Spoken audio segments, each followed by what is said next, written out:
Yo soy darks. Soy auténticamente darks. Soy tan darks que cago murciélagos. Cállate! Seriously though, as somebody who's been living a Gothic lifestyle for nearly 40 years, as you can imagine, when I travel, I look for Gothic stuff to do. I look for Gothic stores, Gothic bars, Gothic nightclubs, and you might be surprised to learn that in all of my travels, one of the most Goth-friendly cities that I've encountered is not in Europe. It's, believe it or not, Mexico City. Mexico City has a huge and extremely passionate scene of goths and punks and metal and dark music enthusiasts.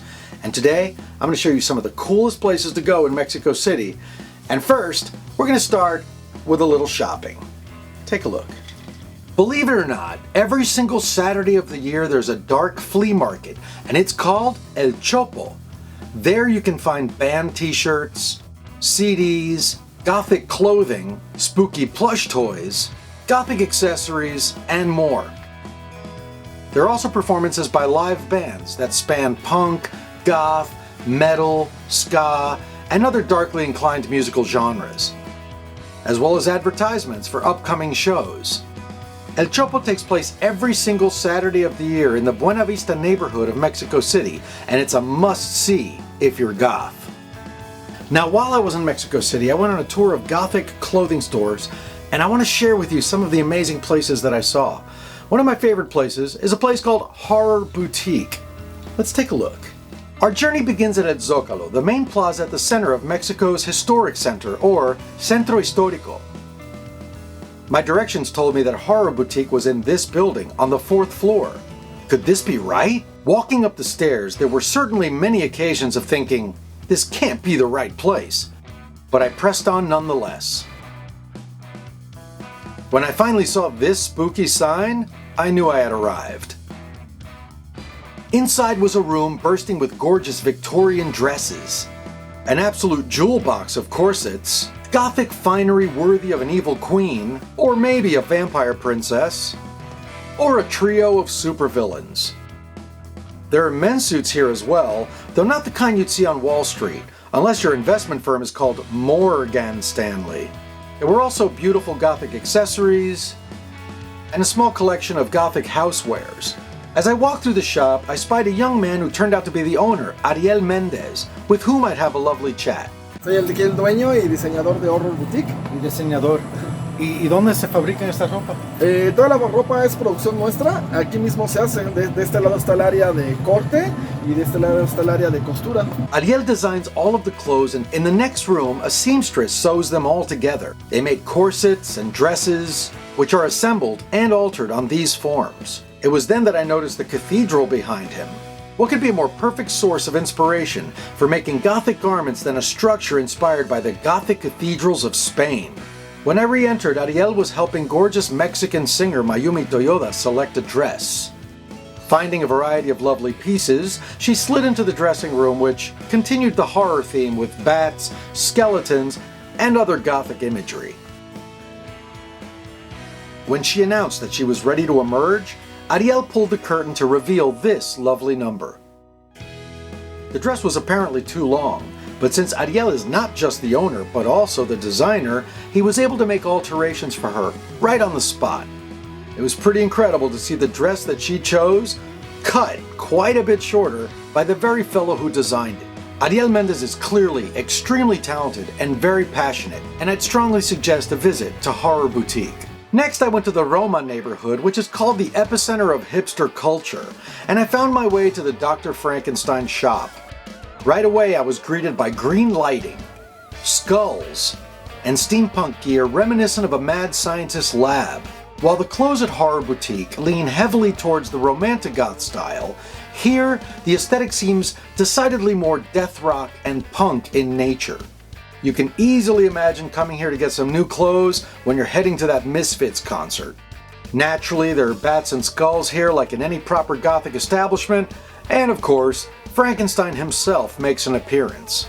But the real star of the show is Omar Figueroa, the owner of the Dr. Frankenstein shop, who also happens to be the lead singer of the Mexican death rock band Las Gorgonas. His band has been around since 1997 and is featured on collections of Mexican death rock and Gothic music, like this album released by El Real Under, which we'll visit later. Omar was kind enough to allow me to ask him some questions. ¿Y quién diseña toda esta ropa? Yo, bueno, todo lo que es referente a Dr. Frankenstein, yo hago los diseños. Most of the clothes in the shop are designed by Omar, and they are made in his home, primarily by his mother. It's a real family affair. Because American and European brands are too expensive to import and to buy, in the opinion of most Mexican Goths, it behooves them to simply make their own clothes. And intrepid members of the Gothic community in Mexico like Ariel and Omar are filling that need by opening their own shops and creating their own brands. I did a Google search for more Gothic clothing stores in Mexico City, which provided me with another store called Musiérnaga. I took a cab to the Colonia Alamos to their address, and I got out in the middle of a very typical Mexico City afternoon rainstorm. It was an absolute deluge. When I arrived at the building, I was surprised to find that it was not a storefront at all. It seemed more like a residence. I was greeted by Ricardo Martinez, who invited me into his showroom. Hola. Musiérnaga, as I would find, is not so much of a store as much as it is a brand. Ricardo and his wife Lucia Zarate create Gothic apparel and accessories for both men and women. But the way you acquire these pieces is primarily through Facebook. When they have new designs, they upload them to their Facebook page, and interested parties can reply, give their measurements, and have the items made specifically for them. And those items are made right here on this sewing machine out of fabrics made in Mexico. Musiérnaga is another great example of passionate Mexican artists filling a need by taking matters into their own hands. Leaving Musiérnaga, I stumbled into this Gothic cafe just a couple of blocks away. It's called Brujas Dark, which means dark witches. What were the chances? The inside is decorated with wonderful Gothic murals depicting werewolves, ravens, Gothic maidens with black cats, and of course, bats and lots of skulls. All hand-painted by a talented artist. To go to the bathroom, you'll have to decide if you're a witch or a vampire. Why not both? Ha! A member of the awesome Gothic waitstaff brought over a menu which is filled with spooky names for things like dead drinks, enchantments, spells, dark drinks, and a sweet fang section. The drinks come in these really cool skull-shaped mugs. I also had a crepe, and when it was finished, I realized it was served on this cute vampire plate. The owner, Charro Dark, was super nice, and when he saw that I was filming, he gave me one of the artisanal beers they make. I'm not much of a beer drinker, but this IPA was damn good. And then his talented daughter looked up my logo on the internet and decorated my cappuccino with it. How's that for hospitality? Next door, they also have a small Gothic shop with spooky decorative items, t-shirts, Gothic accessories, and boots they make themselves, as well as these bat-winged handbags that they make that I absolutely fell in love with. I am so happy I found this place. I highly recommend it. My next stop was at, believe it or not, another witch-themed cafe called El Scary Witches. The inside is decorated in mostly black, white, and red, and in keeping with the trend in Mexico City, the seats are hand-painted with logos from familiar bands from dark music subcultures. And it's worth mentioning that while I was in the cafe, I heard Bauhaus, Clan of Zymox, Susie and the Banshees, and music from other Gothic bands. It's no surprise, really. The owner of this place is Clausen, a famous Gothic DJ who broadcast their radio show Hexen from here. There's also a small stage for acoustic performances on the weekends. The walls are decorated with dark art, including some artists you probably recognize. There are also luminaries of the dark subcultures, some dead, some undead, and some immortal. They have bathrooms for boils and for ghouls, and this red wall, I'm told, is usually filled with Gothic items for sale. Things like this beautiful bat necklace. The menu lists items from their shop of horrors, as well as Gothic music CDs, and a dark library of books. There's also food, of course. I ordered the Skull Pizza. I expected it to be a flat pizza cut into the shape of a skull, but no, it was an actual three-dimensional cranium.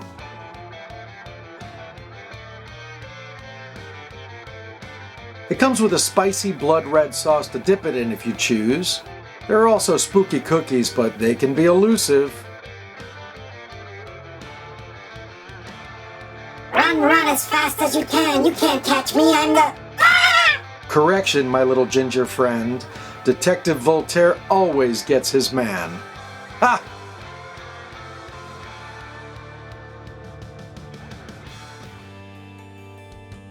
When did you learn to speak Spanish? Oh, right.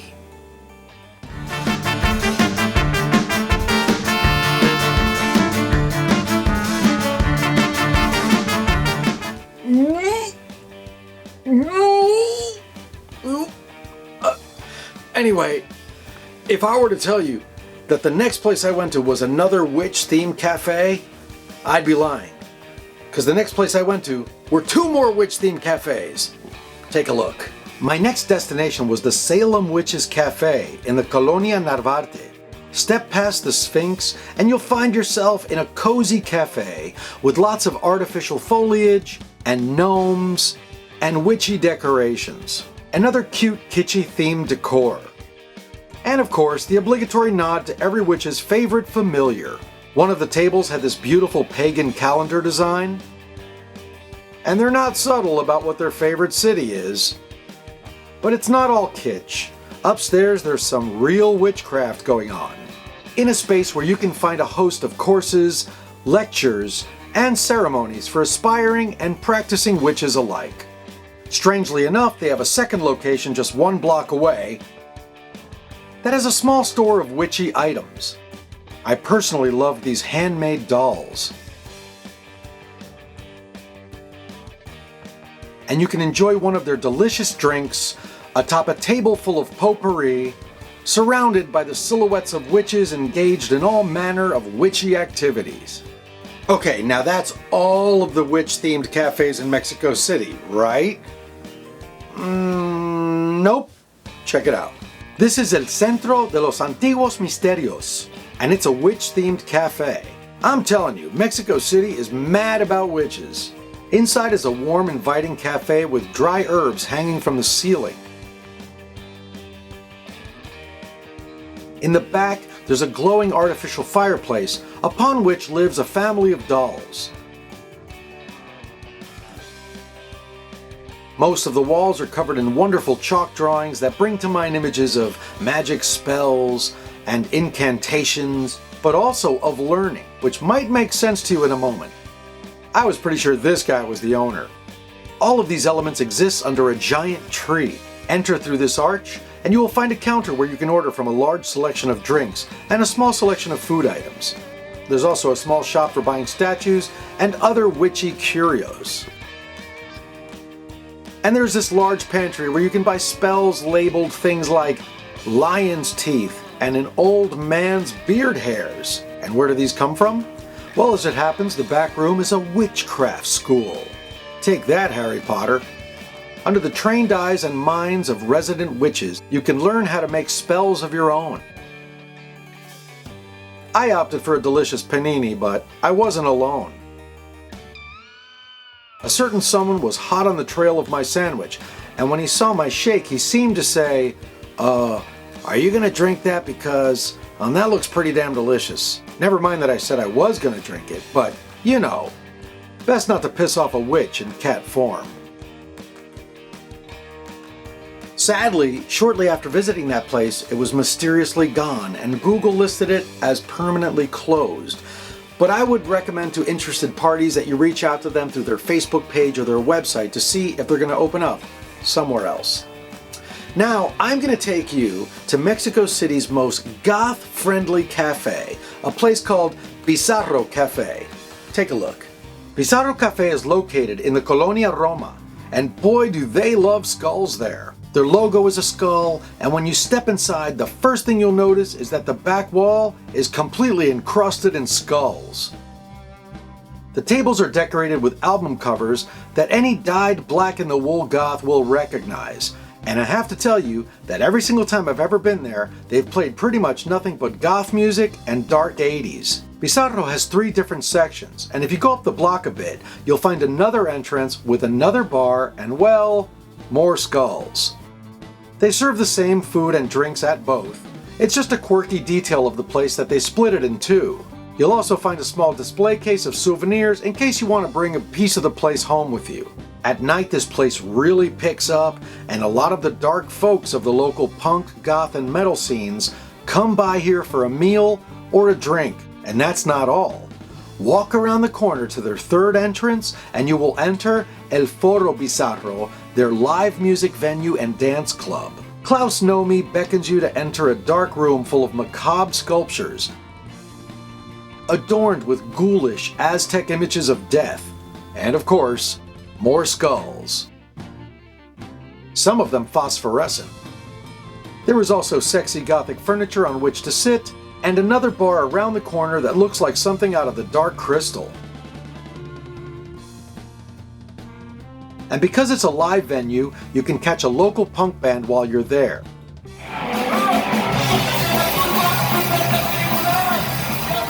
They also have Gothic and 80s dance parties in that space. Foro Bizarro is only open on Thursdays, Fridays, and Saturdays. You can check their calendar for what's on.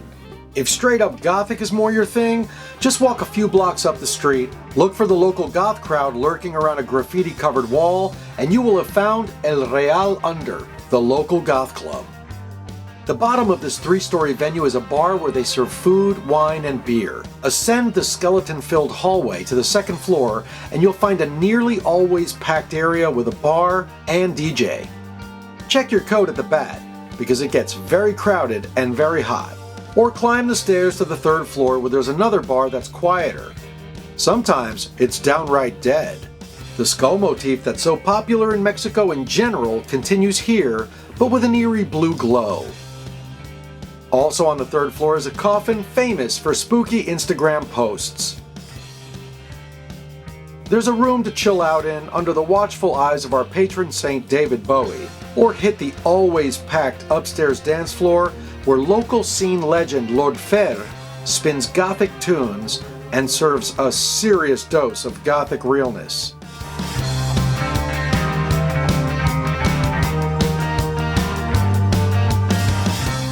He is a true connoisseur, and his musical choices seem to delight both goths and non-goths alike.